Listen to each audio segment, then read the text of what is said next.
Fantastic. Well, thank you. And again, I'm really excited to see what's going to happen moving forward, because there's a certain style as to how you educate and you entertain at the same way. So even if you're a couple at home and one of you really wants to do something and the other one's like, this is really shit, you'll end up getting both of them coming forward and having some fun along with it. And we don't suggest that property is for everyone, but it's certainly something education-wise you should actually learn for your own well-being. A lot of the time when we get into property, it's not because we have this goal of having assets.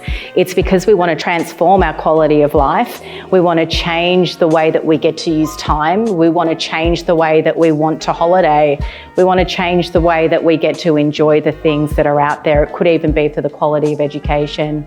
It could be for the idea of being able to put property in super, which seems like something that you need a lot of base to get started with. I know that this year alone, a few lenders have come back into the market offering 80% finance for people looking to do property in super. So it's no longer that piece where people need to have $250,000 and put a huge amount of capital behind being able to enter the market.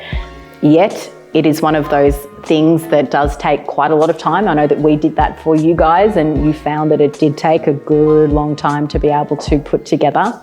And that's the whole thing. I think the missing ingredient on that 7.9 from my perspective is absolutely coaching. It's absolutely people being approached in a way where they do have someone getting behind them and they feel like that person understands where they're trying to go. And they can lead from the front because they have gone through it themselves. I really have a dislike for real estate agents, and you know that, even though I am one. And my disliking comes from the fact that people have not learnt how and why property specifically is much more than the bricks and the mortar.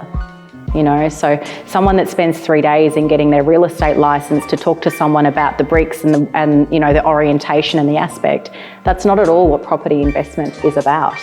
So very sadly, people that go to a showroom or they get walked through a property, they're really coming out there empty-handed, in my opinion, because no one's talking to them about how it affects their income, how the cash flow is going to work in their specific situation. Are they going to make it? 95% of people that buy a property have to sell it within 5 years. Did you know that?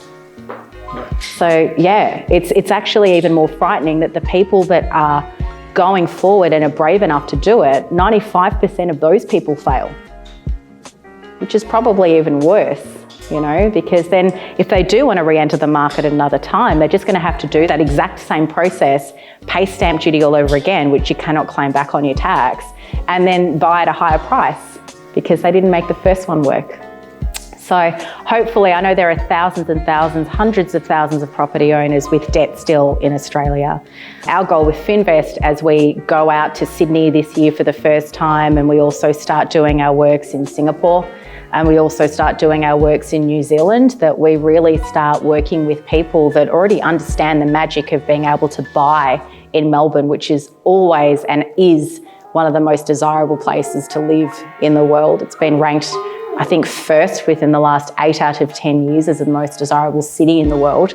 People really should not just think about this as a statement, but they should look at it holistically as something that long-term is going to perform and outperform situations where other types of income, people aren't going to be taking that for granted anymore.